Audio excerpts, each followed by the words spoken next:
Susan, thank you so much for coming here to CEIBS, and it's so great to have this opportunity to talk to you. You're a social entrepreneur. You run a company called Power-Solution. So I heard about you because of the World Economic Forum in Davos in January 2024, where you won a Social Entrepreneur Award from the Schwab Foundation. I was so excited to see a social entrepreneur from China, and I reached out to you on LinkedIn and you immediately replied, and our dialogue and conversation has gone on since then, and here we are in Shanghai at CEIBS. So thank you very much for sparing the time. To start with, I'd like to hear a little bit about what is Power-Solution, if you can give us a brief overview, and then we can go through the story step by step. So first of all, thanks for Professor Shameen's invitation to be in CEIBS to share our stories. So I'm actually the founder of Power-Solution 15 years ago. The last 15 years, I have raised up 4 children, right? 2 girls, 1 boy, and 1 baby company called Power-Solution. From day one, we found this Power-Solution is providing green energy for a special group of people who still stay in the darkness without any electricity supply. And then in professional world, we say is off-grid areas. And normally these people, the living conditions and also the income is very low. So we provide the solar solutions to solve 2 problems. One is the access of electricity by solar, and one is affordability. This is a Chinese company serving people who don't have access to electricity, and as I understand, primarily in Africa. Yes. And I heard about you because you were given an award in Switzerland. Actually, these are the 3 places where CEIBS also has a presence. Our main campuses are here in China, but we also have a campus in Africa and in Switzerland. So there's an interesting parallel there.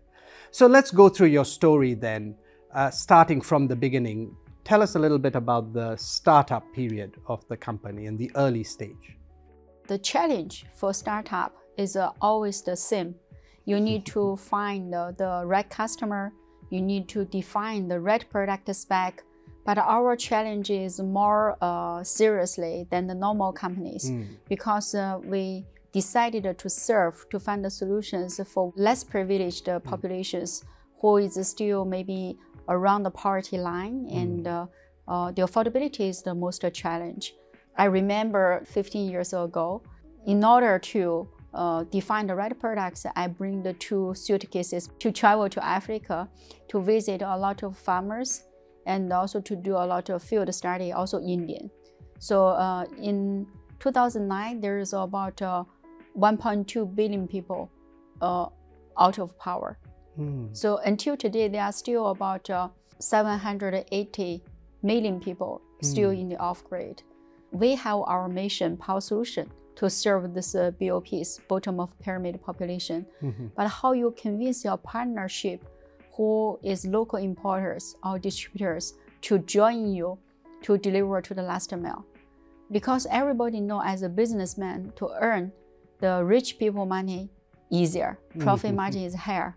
But how you convince your partner to work with you together in local Africa or Indian and to distribute it in the rural villages is really a challenge. We cannot be smart enough to design the right product in day one. Nobody is a success in day one. I just give you an example, what is the right product design. This product, we name it a candle killer. A candle killer, yes. Candle killer, yes.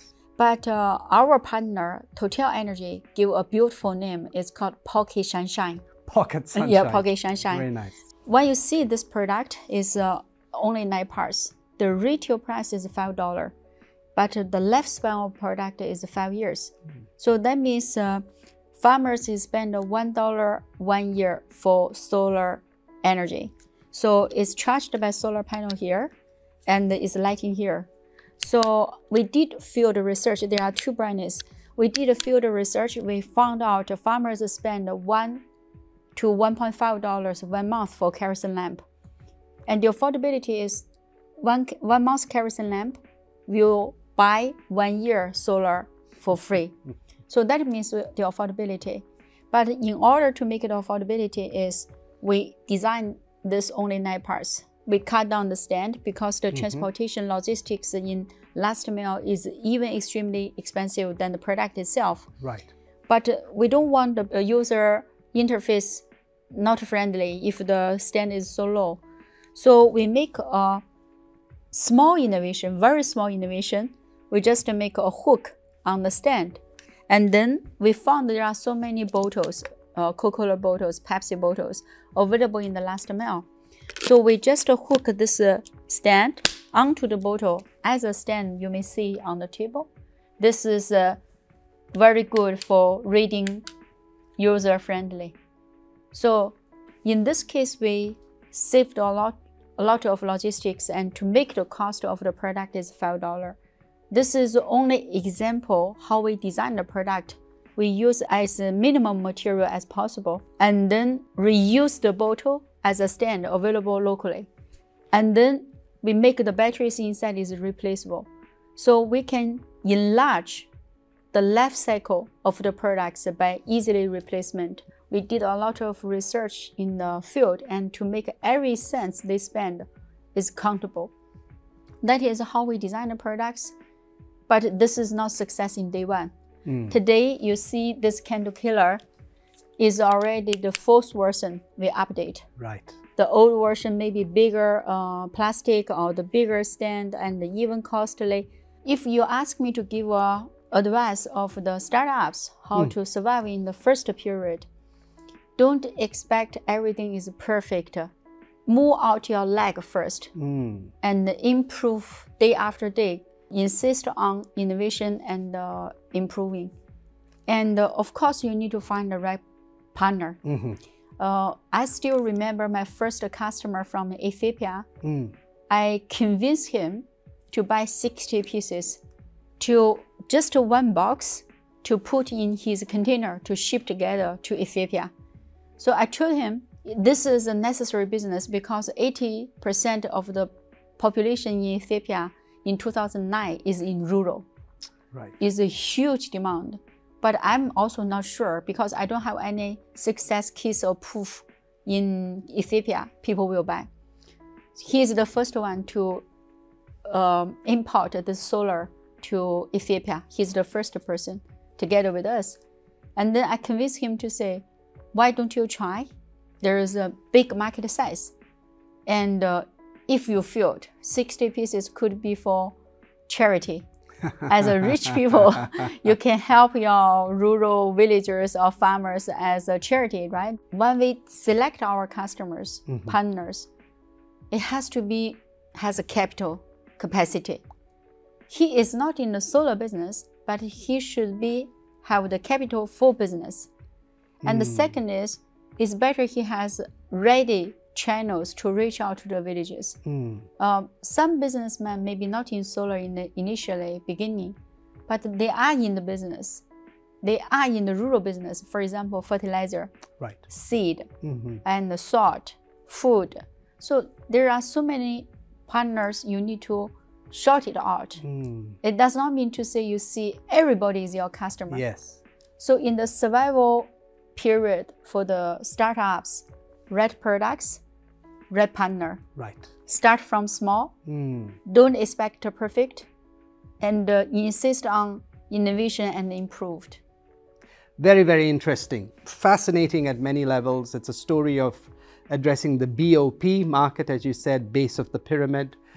It's also about tapping China's unique capabilities around manufacturing and solar, and even the design, I think, bringing it down to just 9 parts, takes inspiration from the earlier Chinese innovations around buildings and so on, where they didn't use many nails and screws, right? You take inspiration from Luban. Yes. And so very unique, interesting story, but also must have taken a lot of courage. And I don't think in the beginning, a lot of people would have necessarily wanted to work with you, right? You said you had to convince your first customer in Africa. I'm sure even to get people to join your team would not have been easy. So once you get from that initial stage of 0 to 1, Then you move to the next stage. I guess now you're trying to build up a team, you're trying to go forward.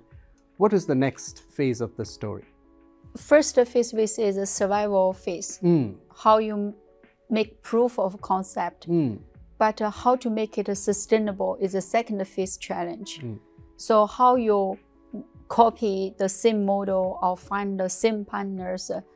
First of all, when we prove the concept, we have some cash flow and a little margin. And we don't immediately grow our team. Because if you grow your team, that means you need to pay high expenditure of your cost. And if you don't have enough customer base, your team is also frustrated and also frustrated you.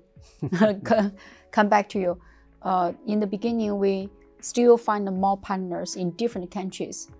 The same standard to select a partner. So we're trying to find more customers. And then I start to have my team slowly. One staff adding on, and then grow a little bit scale, and then add another on, and add another on. But as an entrepreneur, in the beginning, I did everything myself. The reason is not only for saving the cost, it's also quick decision. Because as an entrepreneur, you think a lot of things. If you hire the other external resources, or even your collaboration, you will spend more time to convince them. They've never been to Africa, maybe. It's very difficult for you to convince what is the real situation. And you can make a very quick decision when you do the field study because you leverage your supply chain. And then you design the products and you talk to your customers, you talk to the users, you connect everything together to make a quick decision. So that's why how I grow my team internally is adding one, and adding one. But as an entrepreneur, really you need to do a lot of grassroots works by your own. Externally, I find more customers in different countries. If you rely on only one country, sometimes if this country having some problems, political problems or financial problems, economic problems, so in order to reduce the risk, you bring more customers on board. At the same time, we also enlarge our products. Right. We start to find more demand. We start from candle killer because that is the basic need of lighting. And then we start to realize people is charging their phones by walking away 5 kilometers or 10 kilometers away. We found out they spend every week to charge their phones in some shops. Why don't we design a solar home lighting with mobile phone charging? And slowly we found not only mobile phone charging. Some countries is very hot, like Nigeria and some West Africa. They need a fan. And then we slowly to increase a little bit of our battery capacity, we add fan. And when we make with the fan, with TV, with fridge, we find another challenge for the affordability. Then we endorse a new payment term. We call it pay-as-you-go. Pay by 12 months, 24 months, 36 months installments. So sustainability of your own company means grow organically, don't go in a scale of team in a high cost.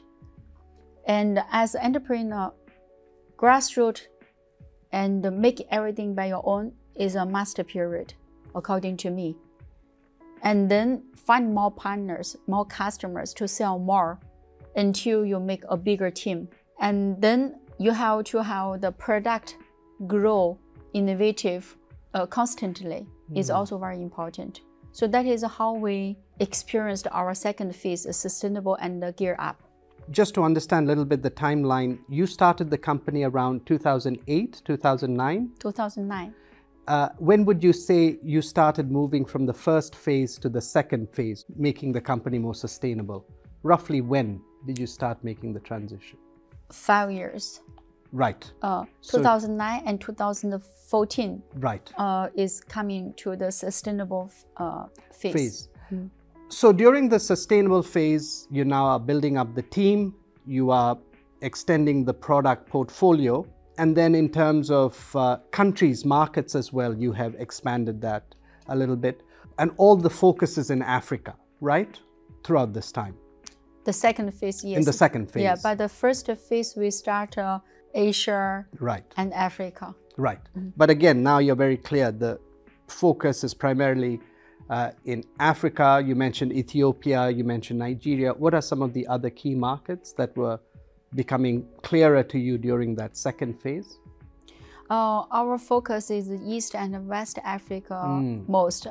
First of all, when we select the countries we want to enter in is according to the population, the market size. So the biggest two population also having the electricity issues population big is Ethiopia and Nigeria and DRC Congo. So we started from Ethiopia first because we find the right partner. Sometimes you see the market size is big, but if you don't have the right partner, like Pakistan, we know the Pakistan now, the population is also in the off-grid is big, but we don't find the right customer in the last 10 years. We don't find even the right customers. So first of all is market size. And second is the partner, the right partnership. In Ethiopia, when we started, we have 5 partners. And slowly some of the partners, they see very short term. They want to be the profit max. Yeah. And then they decide to go maybe some lower quality or something different. And then they break their brand. To building a brand is not easy, but to break a brand is very easy. Yes, yes. So slowly now we have only 2 partners in Ethiopia. Right. I think time is also a good thing. So time will filter out who is the right partner. So now we decided to joint venture manufacture with our partner from Ethiopia locally after we know each other more than 10 years. So that is also, if you are the long-term planning person, you will always meet in the long-term planning person. Of course, some people in the journey will leave you. Or you decided to give up some partnership because you are not on the same board. But it takes time. Time is a good filter. Yes. So speaking of time and having a long-term perspective, there's now a third phase. And now I'm sure you've been thinking more recently about scaling up. Tell us a little bit more about that third phase. Next 10 to 15 years, I can see a huge potential possibilities. Rural electrification in Africa is DC home appliances. The difference from DC and AC, you know, in the developing countries, we used to have a lot of old-fashioned resources to generate electricity, for example, coal, or hydro, or wind. But in Africa, it's a little bit challenging because the population density is not very high. It's difficult to deploy electricity infrastructure. The invest and the return is not really in a good way. So I can see the big picture. If this household want to access of electricity, what will be the solution?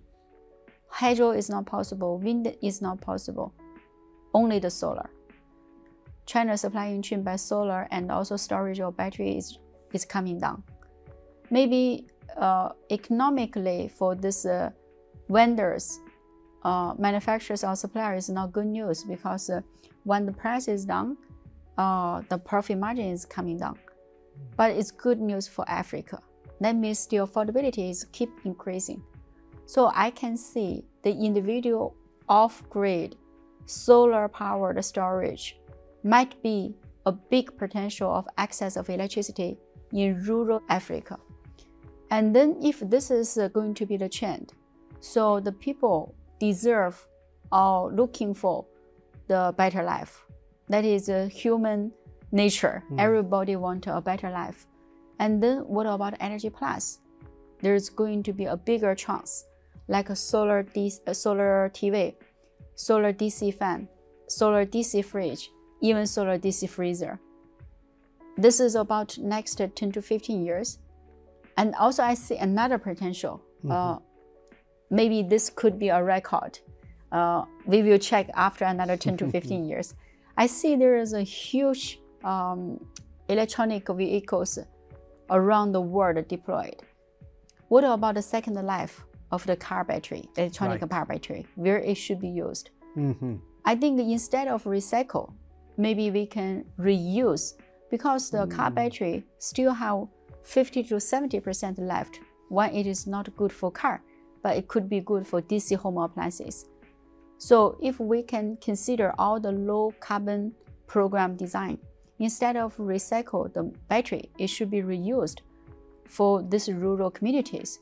So let's put this as a record and let's see what it will be after 15 years. So it seems like now you are really trying to deepen your presence in Africa, and you also even mentioned your partner in Ethiopia for many years. You're going to in fact have now a joint venture, so that means you're going to be bringing some manufacturing activity into Africa as well. Yes, so localization in Africa, we have two ways. One way is we want to be locally distribution channels. We are not doing this alone. We are always working with the local partners. Our first partner will be a big corporate like Total Energies and also some other top 500 fortunate companies who has a basic setup or channels like petrol stations or shop affiliates or something. So this is one way, and also some local importers or local distributors. And the second way is if we follow the economic growth history, everything is imported before in China in 1980s. And then slowly we produce locally 5%, 10%, 20%, now even more than 90%. So the huge market demand in Africa today, but localization industry is not really available.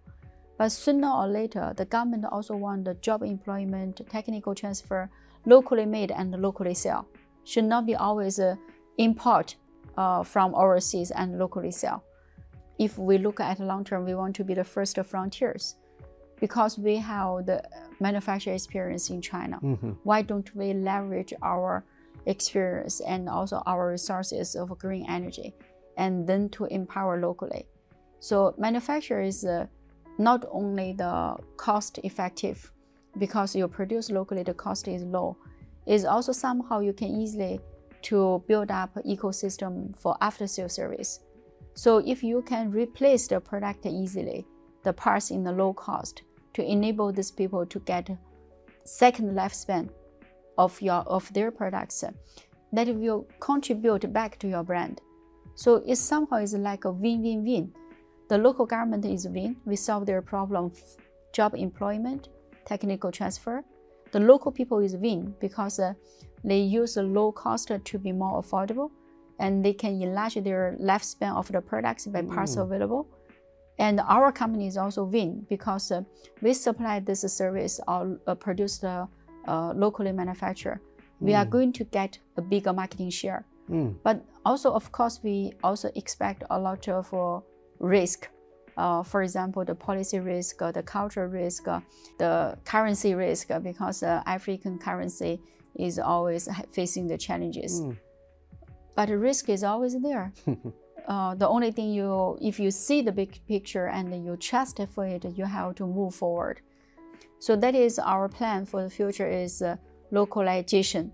That is why in the phase 3 of our company growth right now, we open our door for impact investment. Because we understand if you want to grow in the skill way, to rely on yourself. Right. And with your limited margin, it's not really possible. So we have to also understand how to work with the capital investors to grow together. Nowadays, we can see there are so many, no matter it's Chinese enterprises or European enterprises, everybody wants to invest in Africa because we see the bigger population, we see the bigger market size. So many investors want to go to Africa, but they don't know. So they stay back a little bit because they don't know what is the risk. So with our experience of 15 years, I think it's also the time to open the door for more collaboration in a bigger way.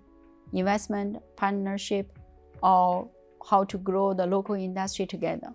So I can see there was that initial stage where you had to do things very carefully. It was just you and maybe one other person. You were driving all the decisions, doing everything. Now you're on the verge of really trying to scale up, bring in outside investment for the first time, grow your range of partners, and even do some actual manufacturing activity in Africa. So exciting times ahead.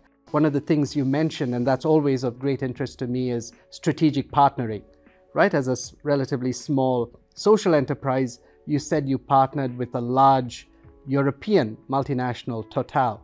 Can you just say a little bit more about that? Whenever there is a challenge, there is an opportunity. So to start with the top 500 company, the big corporation, let's see Dancing with the Gorilla, right? is because we're facing the challenge of the currency issues in Africa. The US dollar keep increasing the last 3 or 4 years. That a big damage for the African currency. The affordability is becoming even more challenge.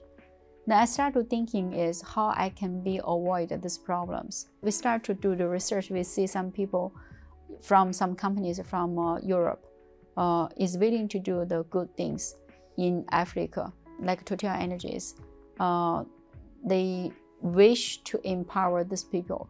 I mean, it's challenges in villages, but they wish to empower these people by green energy. So that is the opportunity. And then I started thinking, because the European companies can pay us in dollars, we fix the price in dollars, and to earn the profit from this product is not their major target. Their major target is to empower how many households. So that's why I found the opportunities how to fulfill their targets and at the same time leverage their channels. Right. Because they have so many petrol stations in East and West Africa. Right. Working with them to meet their targets and at the same time to solve our problems and then to still serving for BOP with the green energy. Right. The idea is from heavy pressure of COVID. Right. Yeah, heavy pressure of the currency issues in Africa. And then now we already make a first case. In the future, we are going to copy different companies, the same thing. So who has the same target, who has the same mission, who has the same ESG commitment or CSR commitment. Right. So then we can cooperation together. So you seem to really pay a lot of attention to how to make genuine win-win situations, whether it is what you're offering to customers and then what you're offering to strategic partners like Total. Let me just take you right back to the beginning, actually. What made you want to do something like this?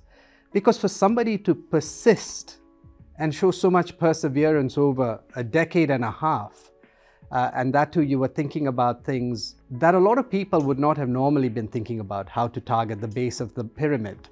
What is it from your background, your past, that may explain your interest and your passion in this area? A little bit because of my personal background. I was grown up in the village, and I stopped my middle school because of poverty. I learned English and learned how to do business while working. So I learned everything by my own. It's not easy. So only the people you have the experience, you know how hard it is. But I changed my life luckily because I stayed in Shenzhen, the most fast developing countries in the last 40 years, because it's starting from a small fishing town and then becoming the economic zone. So my first business is I working with developed countries more, or even developing countries like India in 2004. But I working with a good company, branding company, for their promotional business. And a trip to India in 2007 changed me because I see a lot of slums myself. And it bring me back to my growing up experience. I was top class students, but because of poverty, you cannot go on your study. Because of poverty, you had to stop. Yes, we stopped. I stopped in by my middle school. So if you ask me how I can insist on for 15 years working for this group, even a lot of challenges in the startups or in the sustainable, even today in scalable, you have different challenges. And to make you to go on and don't stop is, in China, we have one word to say, if you have ever experienced raining, you will understand how important the umbrella is in the raining day. Right. Yes. So I think I have the same grow-up experience. I want to empower who had the same experience and who is still suffering the same thing today. Even one light, one candle killer, to make them understand that today they still have the technology of solar to light up their house and to bring them the mind change a little bit. That is also delighted people. Some people may change because of small light. And the girls, maybe they can study a little bit in the night because in the day they have to go to deliver the water. They are the main transportation of the water. I don't want to say this, but this is the truth. So that motivated me to working on this. Also, my mission don't allow me to make anything bad quality because I know how hard they can afford for a light. Today, after 15 years, people recognize Power-Solution is a trustable partner because we never do anything is unexpected. Everything is expected. We always keep our promise. And the last thing, the most important thing motivated me, when you see the people smile, when you see the people's life is changed because of your product, even it is very simple products, but their house in the night is bright because of your products. You see their smile, you see they're grateful.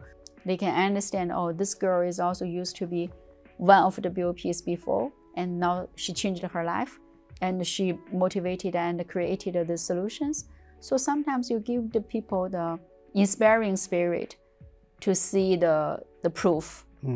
I was also delighted when I see these people smile to me, hug me, and say thank you. So that keep you motivated to move on. Susan, yours is an inspiring story, starting from a situation of poverty that you yourself experienced to then go on to be a social entrepreneur, serving the base of the pyramid markets in Africa, bringing solar-powered light to places that are off the electricity grid. What advice would you give to our young business school students, particularly our full-time MBAs, who, they're sort of in their late 20s, many of them, they have decades in front of them, they have a very important role to play? So first suggestion, find what motivated you most.